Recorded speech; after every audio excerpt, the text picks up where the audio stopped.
Finally freed, a father of three beating the odds decades after being sent to prison for murder. New evidence has come forward that he says proves his innocence. 7 Action News reporter Simon Shaquette shares with us his powerful message in an exclusive interview. For Daryl Siggers, being out of prison after nearly 35 years is a dream come true, and he says he owes this inspiring story to all of those people who supported him. I couldn't believe it. I'd always had faith in the system. I believed it would work. These photos of 20-year-old Daryl Siggers show an age of innocence that feels a lifetime away. It was here, near Chalmers and Mack, back in 1984, that he was arrested, charged, and locked up for a murder he always maintained he didn't commit. The guy came out and started firing a weapon and shot and killed James Montgomery. Since then, Daryl has served decades of hard time in Michigan prisons. You had a lot of stabbings, killings.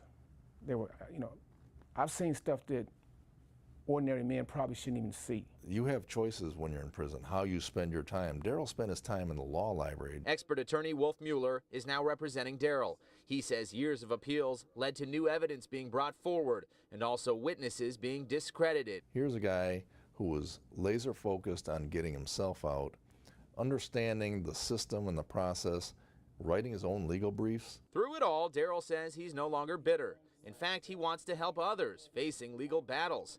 After being released last Friday, he's also grateful to attorney Mike Waldo and others who never gave up. I like to give credit to Valerie Newman of the Conviction Integrity Unit, even Kim Worthy.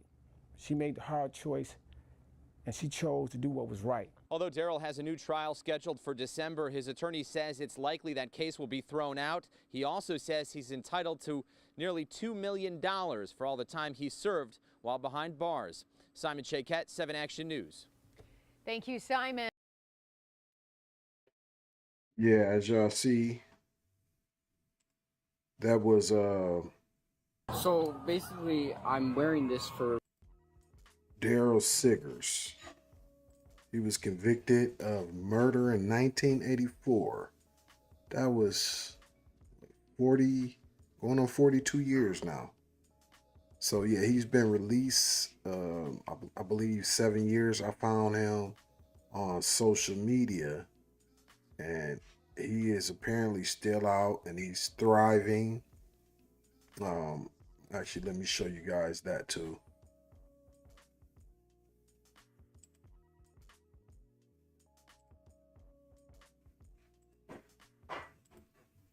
This is a recent photo from his Facebook account. Mr. Siggers is thriving, living his life. He's not looking back. Looks like he's giving a speech. I'm sure he's able to give a lot of insight from all of that time he spent locked away. Looks like he's very passionate, has a lot of wisdom and understanding. And yeah, but as you guys heard, those media personalities, those anchors, they were like talking like he wasn't innocent. You know, if y'all noticed, they were saying things like he says he's innocent. You know, he believes he will be made free. So, you know, that's why the media, the way that you can even tell just from the tone of one of them anchors, you could just tell they don't want to see us, you know, they don't want to see us free and thriving. In their minds, to see us locked up means that they're free and thriving. If we're guilty, that means they're innocent. You know, they think it's that simple. If we're bad, that means they're good. You know, and they don't even follow their own laws. That's the crazy part. They all break their own laws. I went to court today for a ticket that I got, and every one of us got our tickets thrown out. But the first ticket that got thrown out was a white lady. And, you know, we all in court, especially in this climate, you know, with Trump and everything that he doing. So you know, we all looking at these cases unfold. So the first case, like I said, was a white woman. She had her case thrown out. She had her case thrown completely out. And we were just sitting there, you know, I'm sitting there like, wow, they just threw it out. Like she was going 70 in a 35. And she explained to the judge, she just bought the car and, you know, foot heavy on there. And 2 cops came that pulled her over and corroborated it and suggested that they don't give her no points on her license. And so this is a white woman. But I dare to say, had that been me going first, you know, I don't know. I just in my mind, she had to throw out everyone's case because she threw out that first case. And it's like, because I believe I was next, either, you know, I was third. So it was another guy, and he was a white guy, threw out his case. And here I come, black guy. She threw mine out too. And she made it a point to say, well, I had to throw out I had to throw yours out because I threw the other ones out. And so, yeah, I was just sitting up there like, wow, this is weird. But at the same time, you know, that's the world we live in, man. Like if we're guilty, they're innocent in their book. You know, but it's just good to see this man out here living his life.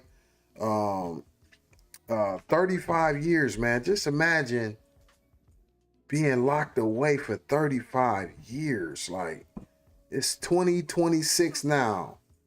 35 years from now would be, what, 2061? I couldn't imagine. You know, he was a young man, of course. He looked like he about, what, maybe 60 now or late 50s. He got to be 60 now, at least in the early 60s now. But, you know, when he was released in his 50s. So to go from your young 20s to your 50s locked up, man, I just couldn't imagine spending that much time, you know, given to nothing, really. And they said he said they owed him $2 million. He should be trying to get way more than that. At least 25 to 30 million. Yeah, I don't think he really understand how much money that they could and should be compensating him. But yeah, so I wanted to offer some statistics on the exonerations in this country and the data and what it shows as far as, you know, black people go and wrongful convictions. So as it says right here, black people in the United States are vastly overrepresented in wrongful convictions, comprising roughly 53 to over 60% of all exonerations, despite only being 13.6% of the population. Data indicates black individuals are 7 times more likely to be falsely convicted of serious crimes than white individuals. Wow. And then on the flip side, what we also have to factor in is they are less likely to be convicted of crimes, period. So you got to think, like, you know, a lot of crimes that white people do, they can get away with because they have the benefit of the doubt. Just like that white police officer that's on the run now in North Carolina, he can pretty much blend in for a certain amount of time. Certain people are not going to just look at him and, you know, and think criminal, you know, because of this image, this false ideology and this false image of what a criminal looked like, you know. And what we all have to understand is the criminal look like these white people. They are the real criminals. They are the authors of crime in this society. They committed all of the crimes on a mass scale. So, yeah, so it's Data indicates black individuals are 7 times more likely to be falsely convicted of serious crimes than white individuals. Then it's a disproportionate representation. According to the National Registry of Exonerations, black people account for 53% of over 3,200 exonerations recorded since 1989. Wow. So that's over 1,600. That's maybe 1,700. Wow. And so if they just think if we investigated more, I'm sure it would be way more exonerations. And they say what? Black people are 7.5 times more likely to be wrongly convicted of murder and 8 times more likely to be wrongly convicted of sexual assault. So just, yeah, picture that. Picture that. The sexual assault is really a caveat. It's a real caveat to this whole conversation, because in this society, black men are looked at as sexual deviants, when in actuality, all the white men I ever met were sexual deviants. Every single last one of them. They walk around with no underwear, walk around funky, stanky. All they talk about is sex all the time. You be sitting up there minding your business, and here they come talking about having sex with some random person. And you just like, wow, where'd that come from? Like, damn, that's all that's on your mind, bro? Like, you don't think about you, your life, your purpose? You know what I'm saying? So, yeah, they in their mind, that's us. You know, it's just like every other thing that they want to pin on everybody else. You know, they try to, like, make certain, especially our race, they want our race to be the poster child for everything that they have done. And that's called projection. It's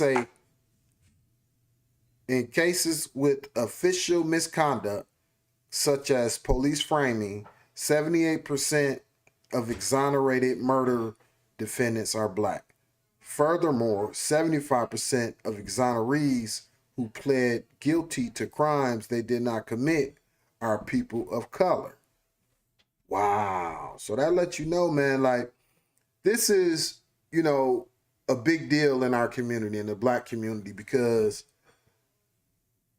I always say, you know, like watching First 48, when you watch those young black men in those interrogation rooms, it don't seem like they ever really had a honest, real honest conversation with any white person. And you know, black people, we could live our whole lives in this country and never truly talk to any white person.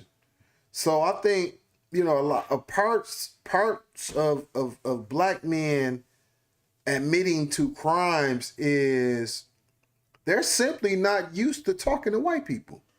And we got to understand the living, breathing devil has a way with words. They know how to manipulate.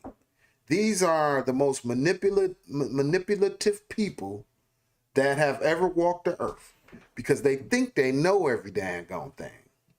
And they only gauge things off knowledge. So they think that, you know, not off of how they feel about themselves. They will never understand, like, the true essence of what it really means to be a human being, because they only think in terms of knowing something.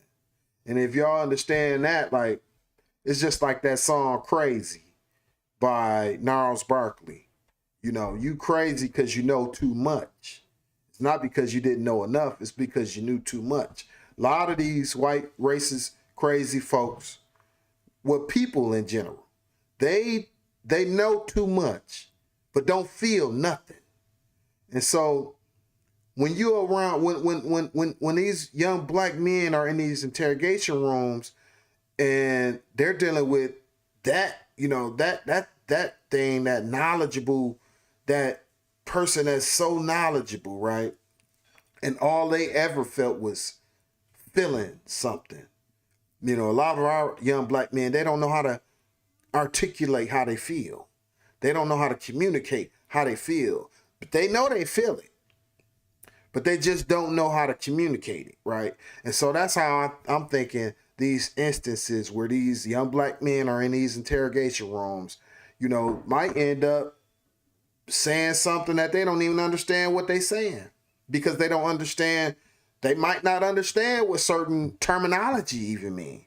So, you know, I don't know. I think in general, when you're real young, you face that, and I think that's the part of it, because a lot of times our young black men are the ones that are always accused of something.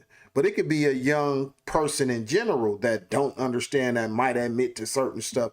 So, but I'm just saying, it's usually, I just remember being a young black man, and I remember being targeted, right? And the older I get, I'm 40, I'll be 49 in May. I don't deal with it as much. You know, I'm still the same person now. I was never a criminal or nothing like that, but I'm still me. But it's just, you know, I'm dealing with younger police officers now that I don't fit the description no more. I don't have the same hairstyle. My sons got, you know, so I always have to, you know, give my sons insight on how to deal with the police, and, you know, really how to just simply avoid them, you know, how to just simply live your life right. And, you know, you don't never have to even worry about what the police doing. And if you do, encounter them, you know, you can tell them, you know, stuff that I tell them, like, I'm a man made in God's image. I'm God. I'm way more than what you see. I'm a feeling. I'm a whole vibe. So, you know, I talk how I want to the police, because I'm never committed. I'm not a criminal. So when you're not a criminal, you can say what the fuck you want. You can cuss them out. You can curse a police officer out and he can't do nothing about it. Yeah. But I don't literally try to cuss them out. I usually have real good interaction with the police. I just give them the energy that they give me. And I don't usually have no bad experience with police officers. So it's usually pleasant. And let's see, time served. Black murder exonerees spend longer in prison before being exonerated compared to white counterparts. Yes, they will give I just seen a case, and actually I'm gonna have to do a review, a reaction to this. White guy, I think he got, was it 10 years, and he could be out in 5 after, I think he killed somebody. It was a heinous act. Dang, I'm gonna have to find it. But yeah, like 5 years for a murder that he was convicted of, that he did. Like it was open book, like open and shut case, like to the point to where, you know, they had evidence and he actually did this. So, you know, you got to think 5 years for a cold-blooded murder. You know, that's unheard of for any black person for the most part. And I'm not trying to compare, you know, one murder to another. Like, they both murder, they both heinous, you know, but the punishment is always more severe with a black person, you know. And yeah, and they say factors. Key contributors to these disparities include police misconduct, cross-racial identification issues, and systemic racism within the criminal justice system. Yes, I agree with all of those things. Those are the cornerstones of America, we could say. Almost like those are the things that make America America. And yeah, dare I say, you know, this whole notion of what being an American is based on those factors. Key, what is it? Police misconduct, cross-racial identification issues, the systemic racism within the criminal. Yeah, that's basically the American way. You know, that's the factors that's going on right now in this country in general. You know, you don't have to necessarily go to prison to feel these types of factors, you know. And so that's why a lot of our, you know, this what my opinion, a lot of our brothers, a lot of my dark, black, melanated brothers, especially the descendants of slaves who has that, what we call generational trauma that they inherited. Even without going to prison, they still just can't get right, you know. And I'm not, this is not a scapegoat. This is just an explanation. So for all the white races that watch this channel, this is not trying to blame it on the white man. No, not at all. It's just, you know, like I said, you know, a lot of our brothers, and it's just my observation. My observation is you don't have to go to prison to feel these factors. You know, it is what it is, and that's the thing. So, and you know, I'm gonna keep sharing these perspectives. I don't care who feel uncomfortable about it. I'm going to keep sharing them. I will not cow and bite my tongue about how I feel and my lived experiences. So yeah, just wanted to share that, man. Look, thank y'all for liking, commenting, subscribing to my channel. This has been one of the best journeys. I was just sharing with one of my young guys here in my city in Flint about the progress on my channel. And he was asking me, actually earlier I did an episode for a segment that I'm creating called Marlon Eats. So in this segment, I basically do a food review. So I'm editing that now, and I might have it up before the night over with, because I'm about to start editing right now. And but yeah, I was just telling the young guy, man, look, it's about consistency. You know, your content, you know, don't give up, basically. Don't give up. It don't matter how many views you get, you know, just don't quit, you know. And so yeah, I'm really enjoying the journey. That's all I wanted to say. But look, y'all get in the comments, let me know how y'all feel about this topic. And you know, if y'all know anybody that's been wrongly convicted, share your stories. You know, I want to hear them. And actually, I would love to do, you know, a segment or story on them as well. So I appreciate y'all. All right, one. Yo, it's Marlon Speaks Live. Yeah, I'm saying what they hide. History uncensored, let the real survive. Yeah, it's truth over comfort, I don't pick no side. If it shake the room a little, let the truth collide. Cause it's Marlon Speaks Live. No script, no disguise. I don't sell no lies, just to monetize. Cause the past still breathing and it never dies. Yeah, it's Marlon Speaks Live. Now the truth will rise. Yo, it's Marlon.